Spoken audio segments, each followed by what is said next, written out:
knocked out Brian London in only 3 rounds in August, beat Carl Millenberger in 12 rounds in September, and defeated Cleveland Williams in a 3-round technical knockout in November, in what many experts consider to be the most dominant performance in Ali's career.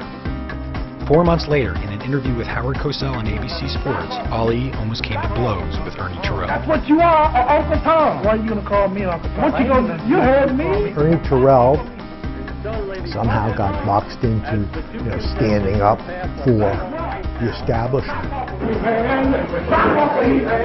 And that was, another terrible and ugly fight. This was the mean and cruel streak. Terrell would not call him by his name, he ought to call him Cassius. And so when he just punished him, he was like, "What's my name?" Steady to humiliate him. I hardly think it's necessary. Don't you agree, Joe? I don't know about that. I think Clay can do what he want to do in the ring.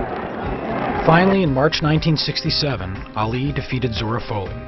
He had won 29 fights in 6.5 years, one of the most extraordinary runs in heavyweight boxing history. Although he didn't know it at the time, it would be 3.5 years before he fought again.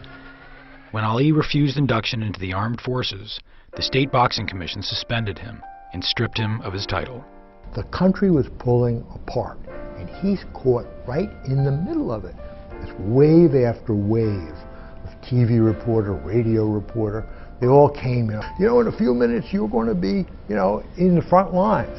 And then black Muslims would come and they say, "Oh, some cracker sergeant going to drop a hand grenade down into your pants." And he was wild and he was exasperated. And late in the evening, I remember standing there, late in the evening, the last radio reporter comes and goes, "So, champ, how do you feel about being reclassified and going to Vietnam?" And then he said, "I ain't got nothing against them Viet Cong." The phrase was refined. "I got no quarrel against them Viet Cong. No Viet Cong ever called me nigger." He refused to step forward to be drafted. He was stripped of his title, but he stood firm. The heavyweight champion of the world is telling people that you can take my belt, you can take my championship. And that introduced a lot of us to courage, to honor, to valor.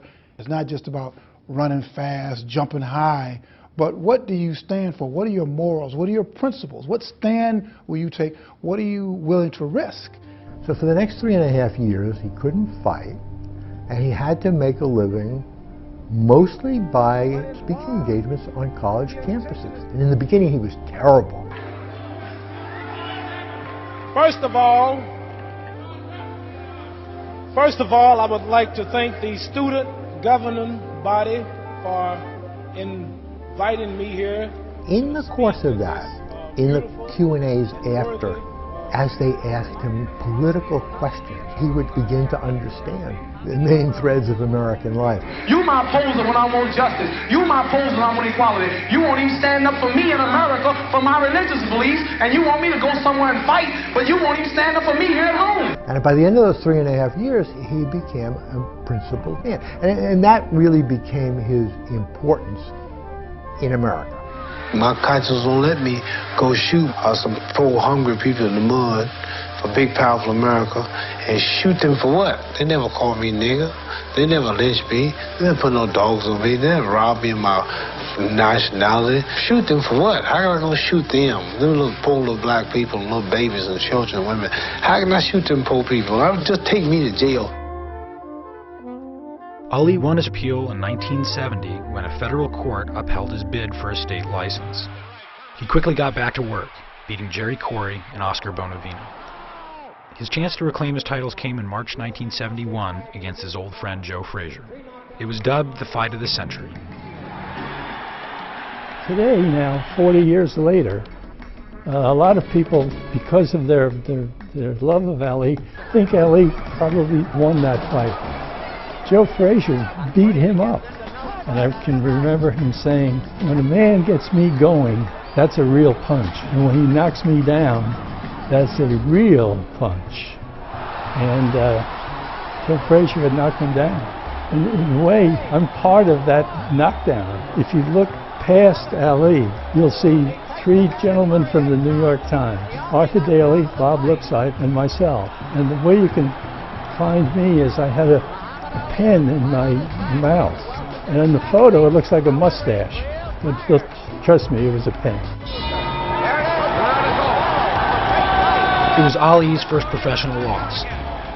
Even though the decision was undisputed, he continued to talk trash about Joe Frazier every chance he got, wherever he was. Are you Joe Frazier? Are you Joe Frazier's nephew? Is he related to you? This boy's pretty. This boy ain't ugly. Ali defeated a dethroned Joe Frazier in January 1974, but his next championship bout wasn't until 10 months later when he squared off against George Foreman in a match in Zaire, dubbed the Rumble in the Jungle. Most people, including myself, thought Foreman would demolish him. There were 60,000 people in a soccer stadium yelling, Ali Boumaye. Well, what that meant was Ali, kill him. Woo! I'm gonna get my soul and my spirit.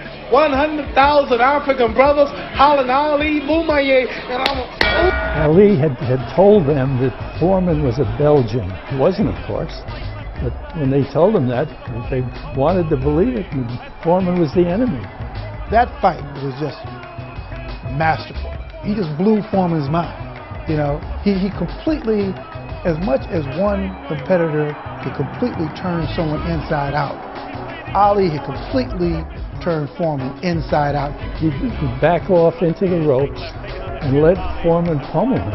And Foreman would just smash his ribs and everything. And finally, Foreman just kind of punched himself out.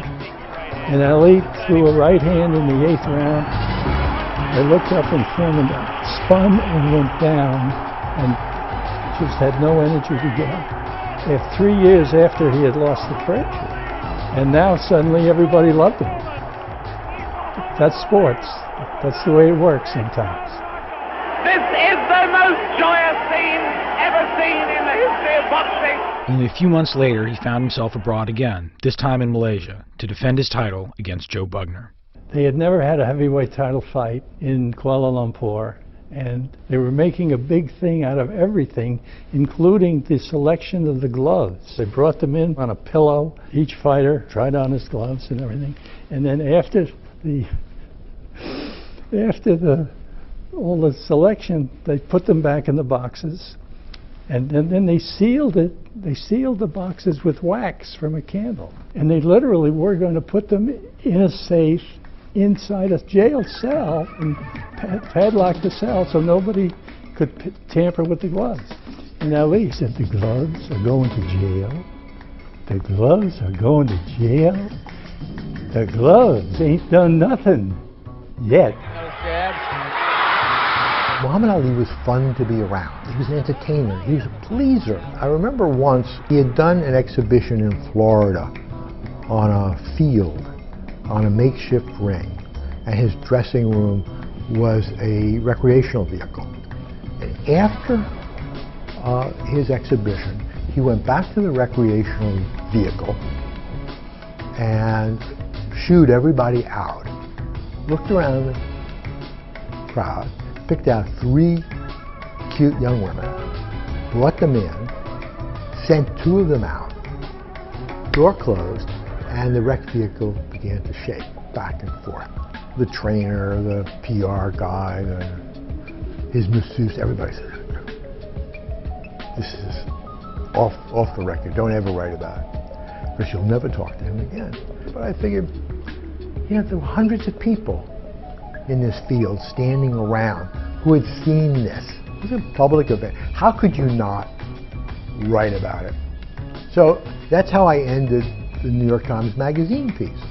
And the editors put the headline on it, "King of All Kings," because he had referred to himself somewhere along the way as King of All Kings.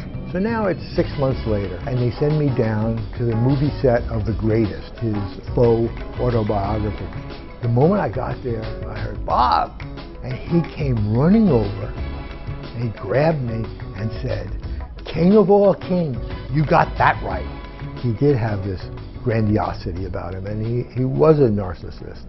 And I think there were some dark parts of him which you can't avoid. But perhaps the darkest was kind of a vicious attack on Joe Frazier, calling him an Uncle Tom, you know, calling him a gorilla, I will beat the gorilla in the Thriller in Manila. And later on, ascribing all of this to, wow, we were kind of beating the drum for the box office. Well, somehow that's even worse. He's Uncle Tom. Why do you say that? Oh, insist on calling me Clay. Oh, Uncle Tom. I don't like Uncle Tom. Frazier supported Ali's stance on Vietnam. He even lent him money when Ali wasn't fighting. But what started as a friendly rivalry in the ring became something altogether different. Frazier was hurt and angry when they faced off for the third time in the Philippines. God, it had to be 100 degrees in that arena. And it was a brutal fight, brutal. I mean, I call it an epic in brutality, and it was. I mean, you couldn't, there was never a slow movement. I mean, the punches were brutal. And also by that time, 4 years after the first fight in the Garden, they were older and slower. They really couldn't get out of each other's way. So every punch landed. It was stopped in the 15th round by Joe Frazier's trainer because his left eye had been closed and he couldn't see Ali's right-hand punches coming, so he stopped it. Even though he thought Frazier was ahead, he stopped the fight because he didn't want Joe to get hurt. One of the first questions, if not the first, somebody said to him, "Muhammad, what a brutal fight. What was it like in that ring?" We'll never forget. All Ali said was, "It was next to death." And another thing, when you say integration, it comes under intermarriage too, right? All right. Been together. Right, sure. And I'm sure no intelligent white person watching this show, or no intelligent white man in his or her right white mind, want black boys and black girls marrying their white sons and daughters, and in return introducing their grandchildren as half-brown, kinky-haired black people. I wouldn't object to that. Well, you wouldn't, but a lot of them would. Well, I'm sure a lot of people. No, this is the point. What I'm trying to say is this. And you don't have it. You say you don't, but you don't have it. You really ain't gonna have it. You on the show, and you got to say that. But that's not true. Why would you want to do that? Because I don't think I'm any different from you see. Yeah, we much different. I mean, I think society's made us different. You know we're different. We're all together. But society's made us different. No, not society. God made us different. No, we're just human beings. He made all of us. We all, listen, bluebirds fly with bluebirds, red birds want to be with red birds. Listen, tell me when I'm wrong. Pigeons want to be with pigeons. But tell me when I'm wrong. We should have more. They don't have intelligence, but yet they stay together. We should have more intelligence than them, right? Buzzards are with buzzards. Buzzards are with buzzards. Bluebirds are with bluebirds. They all are birds, but they got different cultures. The eagles like to hang out in the mountains. The buzzard like to fly around the desert. Well, the bluebird like to fly around the trees and the grass. There'd be certain problems a buzzard mating with a sparrow, wouldn't there? I don't see no black and white couples in England or America walking around proud holding their children. That's because society... And going out. That's society's fault. I mean, we've got to educate people around it. Well, life is too short for me to be raised catching hell for something like that. I'd rather go and be my own. I have a beautiful daughter, beautiful wife. They look like me. We're all happy, and I don't have no trouble. I have no trouble. I ain't that much in love with no woman to go through all that hell. Ain't no one woman that good.